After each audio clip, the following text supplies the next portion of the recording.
Assalamu alaikum. Video শুরুতেই congratulations to doctor Abdul আল মুহাম্মদ সায়েদ, যিনি গতকালকে মিশিগান প্রাইমারিতে $70 মিলিয়ন পরাজিত করে ডেমোক্রেটিক পার্টির সেনেট প্রার্থী হয়েছেন, প্রথম মুসলিম সদস্য। Most likely he would be the senator from Michigan. So once again congratulations to him. এবং এটা দ্বারা এটা প্রমাণিত হয়েছে, সেটা হচ্ছে যে এটা কতটা সিগনিফিক্যান্ট সবার জন্য। সেটা হচ্ছে যে এই যে ধনী মানুষ বা কর্পোরেট মিডিয়া, কর্পোরেশনস, তারা যে রাজনীতিকে নিয়ন্ত্রণ করতে চায়, সেটার বিরুদ্ধে একটি জোরালো বক্তব্য। এটার সাথে আরও একটি জিনিস পরিষ্কার হয়েছে, সেটা হচ্ছে যে মার্কিন যুক্তরাষ্ট্রে বা আমেরিকাতে যে পরিবর্তন সাধিত হয়েছে, বিশেষ করে মধ্যপ্রাচ্য কেন্দ্রিক ওয়ার, ইসরায়েলি গভর্নমেন্টের সাথে কী ধরনের সম্পর্ক হবে, by not just only government, not the Jews people. So I want to make sure. So কীভাবে সম্পর্ক হবে, এই মধ্যপ্রাচ্যের টোটাল ব্যবস্থার বিরুদ্ধে আমেরিকানরা একটা রায় দিয়েছে।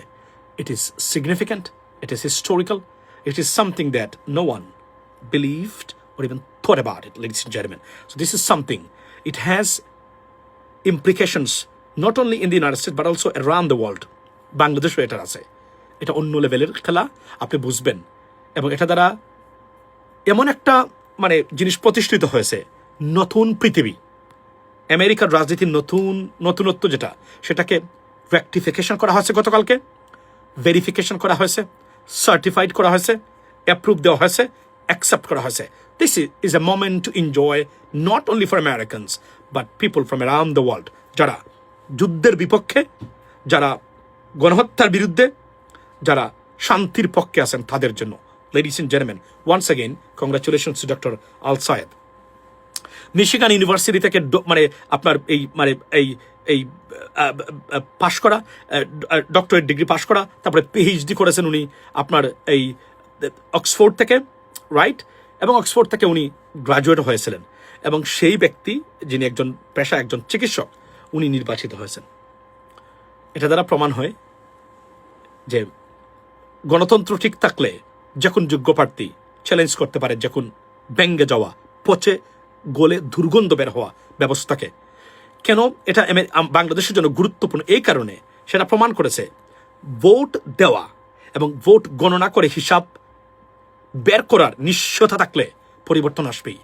বাংলাদেশে যদি আপনারা যতক্ষণ পর্যন্ত এটা করতে না পারবেন, বাংলাদেশের পরিবর্তন আশা করাটাও এক ধরনের অপরাধের সামিল বলে আমি মনে করি। তাই ভ্রান্ত ধারণা, ভ্রান্ত পলিসি নিয়ে রাজনীতি না করে কোর ব্যবস্থায় হাত দিন, যেখানে গণতন্ত্র সুপ্রতিষ্ঠিত হয়। এর বাহিরে যত হিসাব মেলাবেন, তত হিসাবই ভুল প্রমাণিত হবে। সারা পৃথিবীকে চ্যালেঞ্জ করে, আমেরিকানদের সব বিলিয়নিয়ার্স থেকে চ্যালেঞ্জ করে, প্রেসিডেন্ট ট্রাম্পকে চ্যালেঞ্জ করে একজন মুসলিম ব্যক্তি, রাইট, যে ব্যক্তি মিশিগানের মতো জায়গাতে $70 মিলিয়ন এই প্যাকের সদস্যকে পরাজিত করেছে, এবং উনি একজন এক্সিস্টিং কংগ্রেস সদস্য। Can you imagine that? গণতন্ত্র কতটা সুপ্রতিষ্ঠিত থাকলে উনার মতো ব্যক্তি পাশ করতে পারে, যোগ্য ব্যক্তি, বাট পরিস্থিতিটা পরিবেশটা ভালো ছিল না। মামদানির মতো ব্যক্তি, নিউ ইয়র্কের মতো শহর, যে শহরে এখনো আপনার পৃথিবীর ইসরায়েলের পরে বাইরে সবচেয়ে বেশি জিউস মানুষ যারা আছেন, তাদের বসবাস। আমি এটা উদাহরণ হিসেবে টানছি, বলছি না তারা খারাপ, উদাহরণ হিসেবে টানছি। সেই শহরে ডেমোক্রেসি স্ট্রং থাকলে কিভাবে হতে পারে, এই জন্য আমি বলছি, এনসিপি এবং জামায়াতকে বলছি, আজে বাজে আপনারা ঘুরাফেরা না করে, অন্য ভ্রান্ত চিপ বিষয় নিয়ে রাজনীতি না করে, সরকারকে সহযোগিতা করে নির্বাচন কমিশন, বিচার বিভাগ, পুলিশ, অ্যান্টি কারাপশন ব্যুরো এবং জুলাই সনদ বাস্তবায়ন, এগুলোর জন্য সরকারের সাথে খাদ মিলে কাজ করুন। তবেই পরিবর্তন আসা সম্ভব, ফেসিবাদকে ঠেকানো সম্ভব, ভারতীয় আগ্রাসনকে ঠেকানো সম্ভব। এর বাইরে যত ধরনের রাজনীতি আছে, বুয়া, ফক্কিবাজ, failed. You can't bring any changes. You can't bring anything good for the country, ladies and gentlemen. That's what it is. Although you have made so many mistakes recently, and a substantial damage has been done in regards to stopping আপনার Sheikh Hasina and Indian influence, ladies and gentlemen.